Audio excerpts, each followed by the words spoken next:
Hey everyone, this is Aniruddh and welcome to ई पद्दान। तो आज हम लोग फ्रेंचाइजिंग के बारे में पढ़ेंगे। ठीक है, तो फ्रेंचाइजिंग जो है वो एक है बिजनेस मॉडल। ठीक है, फ्रेंचाइजिंग एक बिजनेस मॉडल है जहाँ पे दो पार्टी होता है, एक होता है फ्रेंचाइजर, दूसरा होता है फ्रेंचाइजी।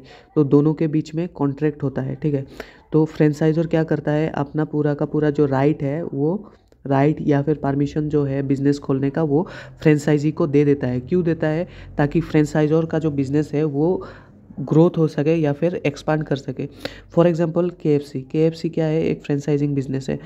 के एफ सी जो एस्टेब्लिश हुआ था वो कहाँ पे हुआ था, वो आउटसाइड इंडिया हुआ था, मतलब अमेरिका हुआ था। ठीक है, यूएसए में हुआ था। तो अभी ऐसा तो नहीं कि के एफ सी सिर्फ यूएसए में ही है। के एफ सी इंडिया में भी है, मुंबई में भी है, दिल्ली में भी है, गुवाहाटी में भी है।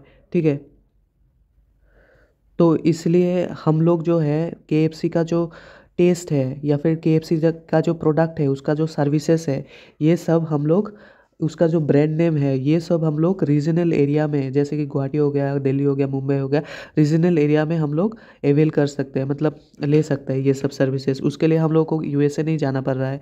तो इससे दोनों का बेनिफिट होता है। जैसे कि फ्रेंचाइजर का क्या बेनिफिट होता है, उनका अपना बिजनेस जो है वो एक्सपांड करने को मिलता है, मतलब एक्सपांड होता है। जैसे कि इंडिया से मतलब यूएसए से बाहर, यूएसए के बाहर भी बहुत सारा कंट्रीज़ में उन लोगों का ब्रांचेस है। और जो फ्रेंचाइजर है, ठीक है, जो कि फ्रेंचाइजी है, जो कि लेता है वो लाइसेंस, उनका क्या हेल्प होता है, उनका ऑलरेडी बना बनाया जो कि ब्रांड नेम है वो मिल जाता है। और और जब फ्रेंचाइजी को बना बनाया ब्रांड मिल जाएगा, बना बनाया रेपुटेड रेस्टोरेंट मिल जाएगा, तो फिर उन लोगों को कस्टमर कलेक्शन में या फिर कस्टमर को अट्रैक्ट करने में उतना ज़्यादा एफर्ट नहीं देना पड़ता है, क्योंकि कस्टमर को पता है ये ऑलरेडी रेपुटेड ब्रांड है और उसमें कस्टमर लोग जाता है। ठीक है, इसके लिए फ्रेंचाइजी जो है, फ्रेंचाइजी एक इनिशियल फीस या फिर कमीशन फ्रेंचाइजर को देना पड़ता है, या फिर जो इनकम का एक certain percentage of amount franchisor को देना पड़ता है। अभी एग्जांपल देखिए, एग्जांपल क्या होगा, डोमिनोज एक फ्रेंचाइजी बिजनेस होता है, केएफसी एक फ्रेंचाइजिंग बिजनेस होता है, और मैकडोनल्ड्स, ये सब एक फ्रेंचाइजिंग बिजनेस होता है। अगर आप पूछेंगे फ्रेंचाइजिंग एंड लाइसेंसिंग दोनों के बीच में क्या डिफरेंस है, कि फ्रेंचाइजी जो है, फ्रेंचाइजी पूरा का पूरा बिजनेस मॉडल दे देता है चलाने के लिए, कि लेकिन लाइसेंस जो होता है, लाइसेंस एक सर्टेन प्रोडक्ट देता है। जैसे कि कोको कोला अपना कोई कोको कोला इंडिया का कोई एक कंपनी को प्रोडक्शन करने के लिए लाइसेंस दिया, वो होता है लाइसेंसिंग। जो कि सिर्फ मतलब कोई एक प्रोडक्ट मैन्युफैक्चर करने के लिए या फिर कोई एक इनोवेटिव प्रोडक्ट मैन्युफैक्चर करने के लिए लाइसेंसिंग देता है। बट फ्रेंचाइजिंग जो है पूरा का पूरा बिजनेस मॉडल दे देता है। जैसे कि उनका थीम कलर, जैसे कि केएफसी का रेड कलर होता है थीम कलर, उसका ब्रांड लोगो, उसका ब्रांड नेम, उसका जो सर्विसेज है, कैसा कैसा सर्विसेज देगा, वो सारा का सारा गाइडेंस कहाँ से आता है, फ्रेंचाइजर के तरफ से फ्रेंचाइजी के पास आता है। ठीक है, अभी हम लोग फीचर्स ऑफ फ्रेंचाइजिंग के बारे में डिस्कस कर लेते हैं। Number one is established business model. तो मैंने ऑलरेडी बताया कि ये एक रेडीमेड बिजनेस होता है, रेडीमेड बिजनेस मॉडल होता है जो कि पहले से ऑलरेडी एस्टेब्लिश्ड होता है। एंड नया रीजन में, जैसे कि गुवाहाटी में नहीं था तो गुवाहाटी में नया से एस्टेब्लिश हुआ, जैसे कि दिल्ली में नहीं था, दिल्ली में नया से एस्टेब्लिश हुआ, और वहाँ पे मार्केट कैप्चर करने के लिए ये सब बिजनेस एस्टेब्लिश करते हैं। तो रिक्वायर्स लिमिटेड इन्वेस्टमेंट। तो ये सब जो बिज़नेस होता है इसमें उतना ज़्यादा इन्वेस्टमेंट नहीं लगता है। सपोज़ आप अगर नया से बिज़नेस स्टार्ट करना चाहेंगे, उसको डेवलप करने में, उसको ब्रांड बिल्ड करने में बहुत सारा टाइम लग जाएगा, बहुत सारा इन्वेस्टमेंट लग जाएगा। बट अगर आप ऑलरेडी एस्टेब्लिश बिज़नेस का जो नाम यूज़ कर रहे हैं तो फिर आपका उतना ज़्यादा इन्वेस्टमेंट नहीं लगेगा।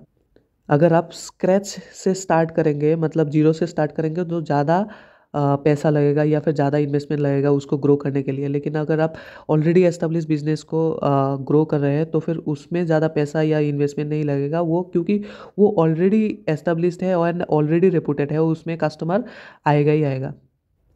Simplified market entry. मार्केट में घुसने के लिए उतना ज़्यादा स्ट्रगल नहीं करना पड़ता है फ्रेंचाइजी लोगों को। ठीक है, क्योंकि already established and already reputed and already goodwill gained हुआ हुआ जो बिजनेस होता है।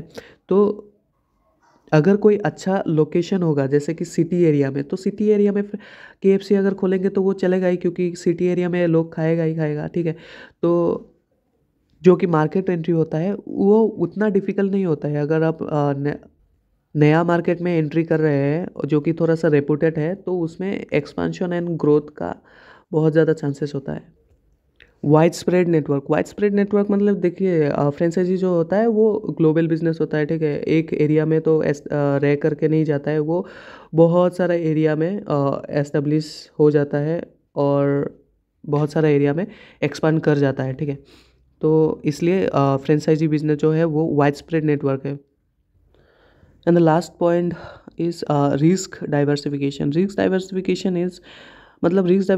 मतलब कि क्या है कि सपोज गुवाहाटी में जो फ्रेंचाइजी जो केएफसी है, उस केएफसी में लॉस हो रहा है सपोज, ठीक है, उस केएफसी में लॉस हो रहा है, लेकिन जो सपोज डिब्रूगढ़ में जो केएफसी है उसका प्रॉफिट हो रहा है, ठीक है।